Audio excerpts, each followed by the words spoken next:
By the same time 25 ವರ್ಷಗಳು ಕಳೆದೋಯ್ತಾ ಅಂತ ಒಂದ್ ಕಡೆ ತುಂಬಾ ನೋವಾಗ್ತಾ ಇದೆ. ಯಾಕೆ ಅಂತಂದ್ರೆ ಎಡಭಾಗದಲ್ಲಿ ಸೆಂಟರ್ ನಲ್ಲಿ ಕೂತ್ಕೋಬೇಕಾದಂತಹ ನನ್ನ ಯಜಮಾನರು ಇವತ್ತು ಅಲ್ಲಿ ಪಕ್ಕದಲ್ಲಿ ಒಂದು ಜಾಗದಲ್ಲಿ ಕೂತ್ಬಿಟ್ಟಿದ್ದಾರೆ ಅನ್ನೋದು ನೋವು, ತುಂಬಾ ನೋವಾಗ್ತಾ ಇದೆ. ಅಫ್ಕೋರ್ಸ್ ಇಲ್ಲಿರೋ ಪ್ರತಿಯೊಬ್ರು ಈಗ ಯಜಮಾನ್ರ ಗುಣಗಾನ ಮಾಡ್ತಾರೆ, ಎಲ್ಲವೂ ಮಾಡ್ತಾರೆ.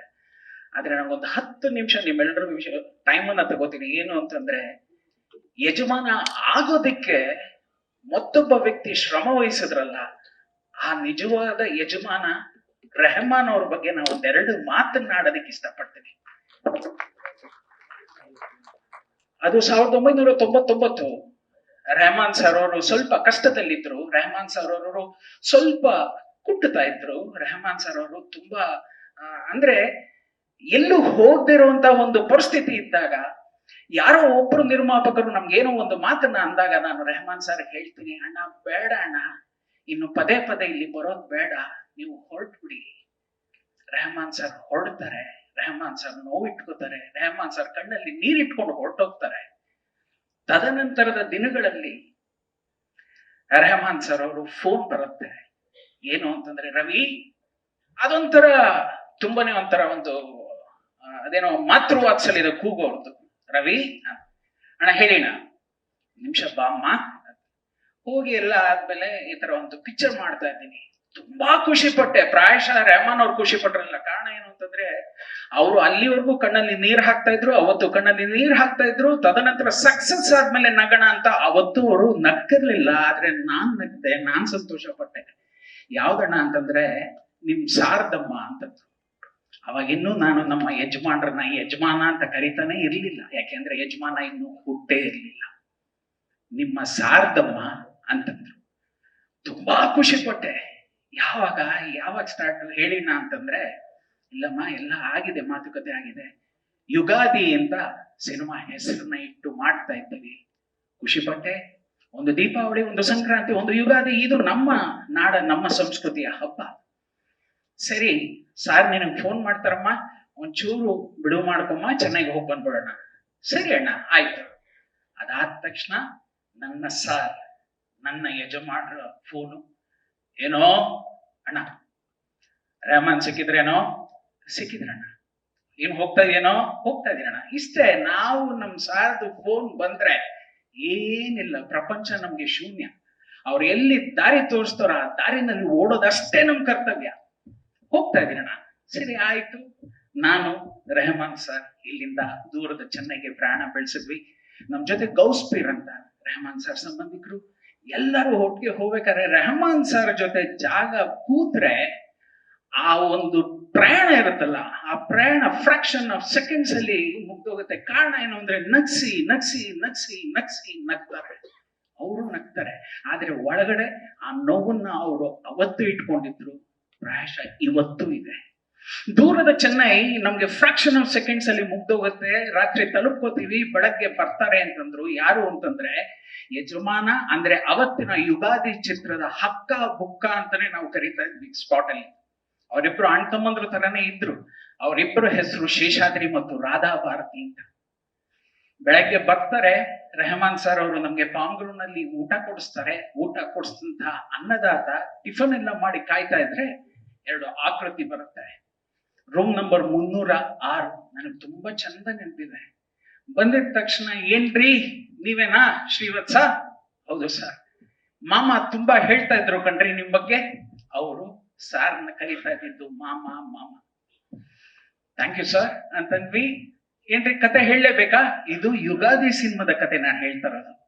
ಸರ್ ನೀವು ಹೇಳಿದ್ರೆ ಕ್ಯಾರೆಕ್ಟರ್ಸ್ನೆಲ್ಲ ಬರ್ಕೊಂಡು ಸ್ಕೆಡ್ಯೂಲ್ನ ಮಾಡ್ಕೊಂಡು ಬರೋದಕ್ಕೆ ಹೇಳಿದಾರೆ ಸರ್, ನೀವು ದಯವಿಟ್ಟು ಹೇಳ್ಬೇಕು ಸರ್.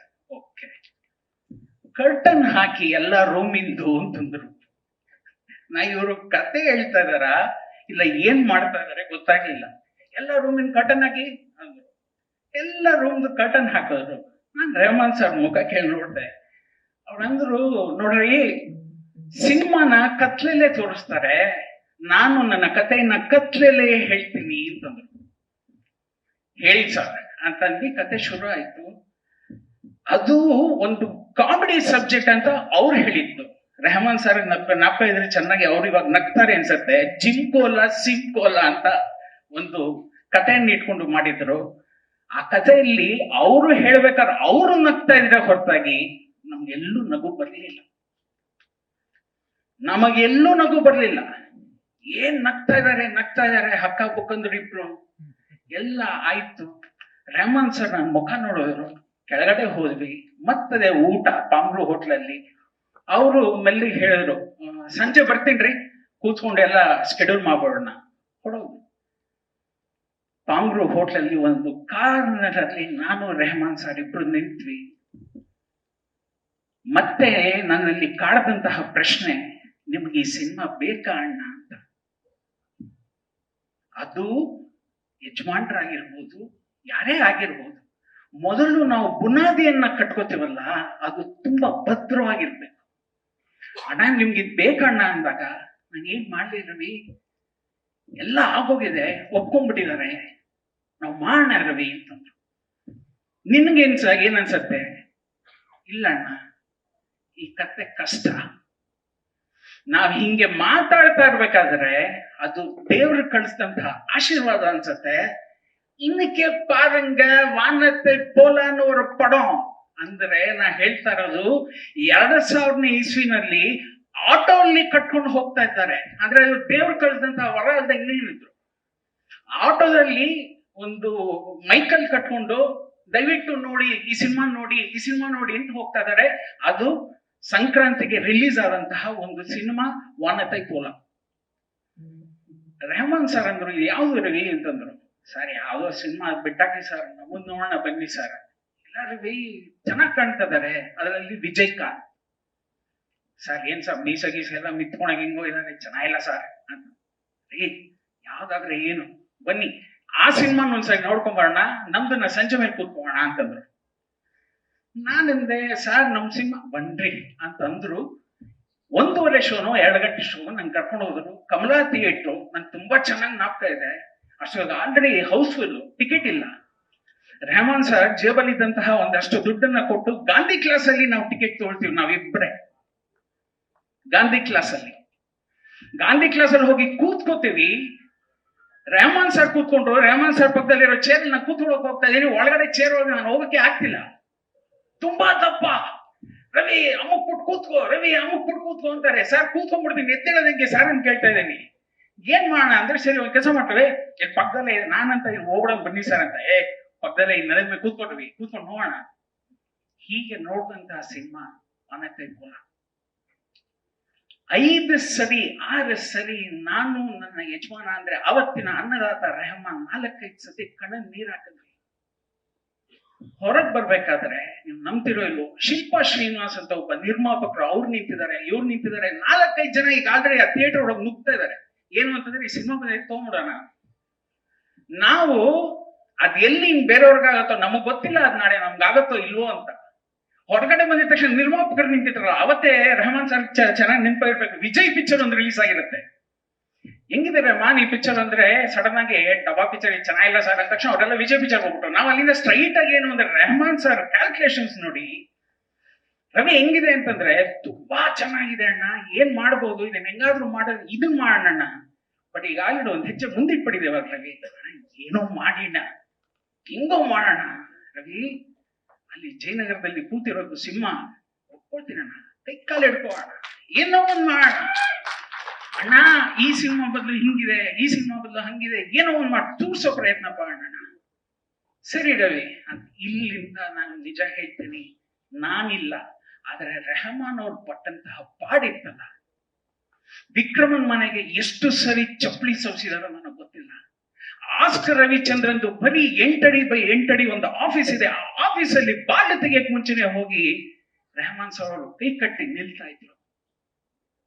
ಎಲ್ಲವೂ ಮಾಡಿದ್ರೆ ಏನು, ಇಲ್ಲಿನ ನಿರ್ಮಾಪಕರು ಒಂದೊಂದು ರೇಟ್ಗಳು ರೈಸ್ ಮಾಡ್ತಾ ಇದ್ರು ನೋಡಿದ್ರೆ ಭಯ ಆಗ್ತಾ ಇದೆ. 25 ಲಕ್ಷ, ಒಬ್ರು ಬ್ಲಾಂಕ್ ಚೆಕ್, ಒಬ್ರು ಏನ್ ಬೇಕು ಕೇಳ್ಕೊಡಿ, ಈ ತರ ಇರ್ಬೇಕಾದ್ರೆ ಇದೆಲ್ಲವನ್ನು ರೆಹಮಾನ್ ನೋಡ್ಕೊಂಡು ಅಲ್ಲಿಂದ ನಾನು ಅಣ್ಣ ಜಯನಗರದ ಮನೆಗೆ ನುಗ್ಗಿದ್ವಿ. ನುಗ್ಗಿ ಆದ್ಮೇಲೆ ಅವ್ರ ಹತ್ರ ಕೈ ಹಿಡಿದು ಕಾಲು ಹಿಡಿದು, ತದನಂತರ ಇವರಿಬ್ರು ಅತಿರಥ ಮಹಾರಥರನ್ನ ಕರ್ಕೊಂಡೋಗಿ ಸಿನಿಮಾ ತೋರಿಸಿ ಎಲ್ಲವನ್ನೂ ಮಾಡಿ ಒಂದು ತಹಬಂದಿಗೆ ತರ್ಬೇಕಾದ್ರೆ ನನ್ನ ಯಜಮಾನರ ಕಣ್ಣಲ್ಲಿ ಒಂದು ನೋವಿತ್ತು. ಏನು ಅಂತಂದ್ರೆ, ದಯವಿಟ್ಟು ನನಗೆ ಈ ಮೀಸೆ, ಈ ಗಡ್ಡ ಇದೆಲ್ಲ ಹಾಕ್ಬಿಡ್ರು, ನಂಗೆ ಒಂದು ಮುತ್ಕೊಂತರ ಕಾಣ್ತೀನಿ ಕಣ್ರು ಅಂತ ಯಾವಾಗ್ಲೂ ಹೇಳ್ತಾ ಇದ್ರು ನನ್ನ ಯಜಮಾನ. ಅಣ್ಣ ಇದೊಂದು ಕತೆ ಅಣ್ಣ, ಇದೊಂದು ತುಂಬಾ ಮುದ್ದಾಗಿದೆ, ಒಂದು ಮಾಡೋಣ, ನನಗೆ ಹೆಂಗೋ ಮಾಡಿ ಮುದುಕರು ಮಾಡ್ಬಿಡ್ತಾ ಇದೀರ ನೀವೆಲ್ಲ ಸೇರಿ ಅಂತ ಹೇಳಿ ಆ ಕಥೆಯನ್ನೆಲ್ಲ ಒಪ್ಕೊಂಡು ನಿಜ ಹೇಳ್ತೀನಿ. ರಾಮಾಂಜನೇಯನ್ ದೇವಸ್ಥಾನದಲ್ಲಿ thanks to Keerthi madam and of course Vishnu sir and Radhabharathi ಅವರು, ಶೇಷಾದ್ರಿ ಅವ್ರ ಮನೇಲೇ ಇರೋದ್ರಿಂದ ಈಗ ನೋಡಿದ್ರಲ್ಲ ಅಣ್ಣನ ಗೆಟಪ್ ಇತ್ತಲ್ಲ, ನನ್ನ ಯಜಮಾನನ ಗೆಟಪ್, ಆ ಕೋಟು, ಮೀಸೆ, ಇಲ್ಲೊಂದು ಚುಕ್ಕಿ, ಇದನ್ನೆಲ್ಲ ಇಟ್ಕೊಂಡು ಒಂದು ಛತ್ರಿ ಹಿಡ್ಕೊಂಡ್ ಬಂದು ರಾಮಾಂಜನೇಯನ್ ದೇವಸ್ಥಾನದಲ್ಲಿ ನಿಂತಿದ ತಕ್ಷಣ ಫಾರ್ ದ ಫಸ್ಟ್ ಟೈಮ್ ನಾನು ನನ್ನ ರೆಹಮಾನ್ ಸರ್ ಅವ್ರ ಮುಖನ ನೋಡಿದ್ವಿ. ನಮ್ಗೆ ಅಲ್ಲೇ ಕನ್ಫರ್ಮ್ ಆಯ್ತು, ಈ ಪಿಕ್ಚರ್ ಕಚ್ಕೋತು, ಈ ಪಿಕ್ಚರ್ ಗ್ಯಾರಂಟಿ ಹೊಡಿತೀವಿ ಅಂತ ಕಚ್ಕೋತು ಅಂತ ಗ್ಯಾರಂಟಿ ಗೊತ್ತಾಗುತ್ತೆ ನಮ್ಗೆ. ಅಲ್ಲಿಂದ ಹಂತವಾಗಿ ಈ ಸಿನಿಮಾ ಸಾಮಾನ್ಯವಾಗಿ ಆಗ್ಲಿಲ್ಲ. ನಾವು 4-5 ದಿವಸ ಎಲ್ಲ ಮುಗಿಸ್ಕೊಂಡು ಅಲ್ಲಿಂದ ನಿಸರ್ಗ ಹೌಸ್ ಅಂತ ಇದೆ, ಅಲ್ಲಿ 2 ದಿವಸ ಶೂಟಿಂಗ್ ಮುಗಿಸ್ಬಿಟ್ಟು ದೂರದ ಆಲ್ದೂರ್ ಹೋಗ್ತೀವಿ. ಆಲ್ದೂರ ಶೂಟಿಂಗ್ ಮಾಡ್ತಿದ್ರೆ ಇಲ್ಲಿರೋ ಯಾರೋ ಮಹಾನ್ ಭಾವ ವಿಷ್ಣು ಸರ್ ಹಾಕೋಗ್ಬಿಟ್ರು, ಇವ್ರು ಇನ್ನೂ ಸರ್ ರೈಟ್ಸೇ ತಂದಿಲ್ಲ, ನೀವು ಆಲ್ರೆಡಿ ಶೂಟಿಂಗ್ ಮಾಡ್ತಾ ಇದ್ದೀರ ಅಂತ. ರೆಹಮಾನ್ ಅಂದ್ರೆ ಅಷ್ಟೇ ಗಟ ಗಟ ಗಟ ಗಟ ಗಟ ಗಟ ಶೂಟಿಂಗ್ ನಡೀತಾ ಇದೆ, ಸೆಟ್ ಅಲ್ಲಿ ಅಲ್ಲಾಡ್ತಾ ಇದೀವಿ ಎಲ್ಲರೂ. ಎಲ್ಲಿ ರೈಟ್ಸ್ ಅಂತ ಸರ್ ಇದೆ ಸರ್, ನಾವು ಮಾತಾಡಿದೀವಿ ಎಲ್ಲವೂ. No, bring me the rights, then I am going to start. ಬಹಳ ಭಯ ಪಟ್ವಿ, ಬಹಳ ಏನ್ ಶೂಟಿಂಗ್ ನಡೀತಾ ಇದೆ, ಶೂಟಿಂಗ್ ಅರ್ಥ ನಿಲ್ಸಿ ಇನ್ನು ತಗೊಂಬಂದ್ರೆ ಹೆಂಗೆ. ರಾತ್ರಿ ಓಡ್ದಂತಹ ಜೀವ, ಅವಾಗ ಕಾಪಾಡ್ದಂತಹ ವ್ಯಕ್ತಿ ಕೆ.ವಿ. ನಾಗೇಶ್ ಕುಮಾರ್ ಸರ್. ಏನ್ ಬೇಕು ರೆಹಮಾನ್ ಸರ್, ಇದೇನೋ ಬೇಕು, ಏನೋ ಇರುತ್ತೆ, ಲೇವಾದೇವಿ ಏನೇನೋ ಇರುತ್ತೆ. ಆ ಜೀವ ಅಲ್ಲಿ ಓಡೋಗಿ ರಾತ್ರಿ ಓಡೋಗಿ ನಾವು ನಂಬ್ತಿರೋ ಇಲ್ವೋ 2 ದಿವಸದಲ್ಲಿ ವಿತ್ ಡಾಕ್ಯುಮೆಂಟ್ ತಗೊಂಡ್ಬಂದು ಅಣ್ಣನ ಮುಂದೆ ಹಂಗಿಟ್ರು, ಸರ್ ಇದು ನಮ್ ಸಿನಿಮಾ ಸರ್ ಅಂತ. ಅವತ್ತಿಂದ ಶುರು ಆಯ್ತು. ತದನಂತರದ ದಿನದಲ್ಲೂ ನಾವು ಕಳ್ಕೊಂಡಿರೋದೇ ಹೆಚ್ಚಿದೆ ನಿಜವಾಗ್ಲು. 50ನೇ ದಿವಸಕ್ಕೆ ನಮ್ಮ ಮುಸ್ತಫಾ ಸರ್ ಅಂತ ಒಬ್ರಿದ್ರು, ನಾವು ಸಂಭ್ರಮದಲ್ಲಿದ್ವಿ. ಇನ್ನೊಂದು ಯಾವ್ದೋ ಪಕ್ಕದಲ್ಲಿ ಒಂದು ದೊಡ್ಡ ಪಿಕ್ಚರ್ ಬಂದ್ಬಿಡುತ್ತೆ, ದಿಗ್ಗಜರು ಅಂತ. ಈ ಕಡೆ 50ನೇ ದಿವಸದಲ್ಲಿ ನಮ್ಮ ಮುಸ್ತಫಾ ಅವರ ಶ್ರೀಮತಿ ಅವ್ರು ತೀರೋಗ್ತಾರೆ. 100ನೇ ದಿವಸ ನೀವು ನಂಬ್ತಿರೋ ಇಲ್ಲೋ ಶೇಷಾದ್ರಿ ಅವ್ರು ತೀರೋಗ್ತಾರೆ. ನಾವು ಎಷ್ಟು ಸಂಭ್ರಮಿಸಿದೀವೋ ಅಷ್ಟೇ ಇಲ್ಲಿ ಕಳ್ಕೊಂಡಿದೀವಿ ಕೂಡ. ಭಯ ಇತ್ತು. 50ನೇ ದಿವಸ ನಾವಿನ್ನೂ ಕಾಲಿಡ್ತಾ ಇದೀವಿ, ಸಾಗರ್ ಥಿಯೇಟರ್ ಅಲ್ಲಿ ದಿಗ್ಗಜರು ಬಂದ್ಬಿಡ್ತಾರೆ. ರಾತ್ರೋರಾತ್ರಿ ಫೋನ್ ಮಾಡ್ತಾರೆ ಶೇಷಾದ್ರಿ ಅವರು, ರವಿ ದೊಡ್ಡ ಪಿಕ್ಚರ್ ಅಂತ ಇದಾರೆ ಮಾಮ, ಏನಾರು ಆಗ್ಬಿಟ್ರೆ ಹೆಂಗೆ ರವಿ. ಇಲ್ಲ ಸರ್, ನಮ್ ಪಿಕ್ಚರ್ ನಾವು ನಂಬೋಣ.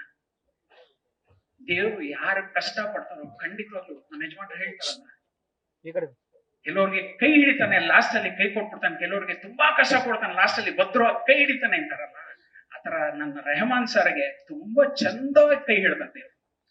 ಅಲ್ಲಿಂದ ಆಗಿರೋದೆಲ್ಲ ಇತಿಹಾಸ. ಇದೆಲ್ಲ ಏನಕ್ಕೆ ಹೇಳ್ಬೇಕು ಅಂತ ಇಷ್ಟಪಟ್ಟೆ ಅಂತಂದ್ರೆ, ಪ್ರತಿಯೊಬ್ರು ನಾವು ಪರದೆ ಮುಂದಿರೋರನ್ನ ನಾವು ಪೂಜಿಸ್ತೀವಿ, ಆರಾಧಿಸ್ತೀವಿ, ಎಲ್ಲವನ್ನೂ ಮಾಡ್ತೀವಿ. ಆದ್ರೆ ಪರದೆ ಹಿಂದೆ ಪಟ್ಟಂತಹ ಶ್ರಮ ಇರುತ್ತಲ್ಲ, ಆ ಶ್ರಮ ತುಂಬಾನೇ ದಾರುಣವಾಗಿರುತ್ತೆ, ನೋವಿರುತ್ತೆ, ನೋವಿನ ಕಥೆ ಇರುತ್ತೆ. Rahman sir, we love you as a producer, we miss you now as a producer, you need to come back. ಏನಾಗಿದೆ, ಏನ್ ಬಿಟ್ಟಿದೆ ಅದೇನ್ ನಮಗ್ ಗೊತ್ತಿಲ್ಲ, but we need you back. ಇವತ್ತಿನ ನಿರ್ಮಾಪಕರೇ ಇಲ್ಲ, ಇವತ್ತಿನ ಅನ್ನದಾತರೇ ಇಲ್ಲ, ಇವತ್ತು ಯಾರು ಇಲ್ಲ ಅಂದಾಗ 25 ವರ್ಷದ ಒಂದು ಸಿನಿಮಾವನ್ನ ತಂದು ಒಂದು ಸಂಭ್ರಮ ಮಾಡಿ, ಒಂದು ಸಂಭ್ರಮಾಚರಣೆ ಮಾಡಿ, ನಮ್ಮನ್ನೆಲ್ಲ ಕರೆದು ಇವತ್ತಿಗೂ ನೀವು ಆ ಪ್ರೀತಿ ತೋರಿಸ್ತಾ ಇದೀರಲ್ಲ, ಬೇಕಾಗಿರೋದು ನಿಮ್ಮಂತ ನಿರ್ಮಾಪಕರು. ನಾನು ಕೆ ಮಂಜು ಸರ್ನು ಕೇಳ್ಕೊತೀನಿ, ನೀವೆಲ್ಲ ವಾಪಸ್ ಬರ್ಬೇಕು, 16 ಪಿಕ್ಚರ್ಗಳು ಮಾಡ್ಬೇಕು, ನಮಗ್ ತೋಚೋದಷ್ಟೇ, ದುಡಿಯೋರು ನಮ್ಗೆ ಇನ್ನೇನ್ ಬೇಕು, ನೀವೆಲ್ಲ ಬರ್ಬೇಕು ಅಂತ ಕೇಳ್ಕೊತೀವಿ. ಆ ನಿಟ್ಟಿನಲ್ಲಿ ದೇವರು, ದೂರದಲ್ಲಿರೋ ನನ್ನ ಯಜಮಾನ ನಿಮ್ಮೆಲ್ರಿಗೂ ಶಕ್ತಿ ಕೊಡ್ಲಿ, 16 ಸಿನಿಮಾಗಳನ್ನ ಮಾಡಿ ಅಂತ ಹೇಳ್ತಾ ನಾನು ಕೇಳ್ಕೊತಾ ಇದ್ದೀನಿ. Thank you so much.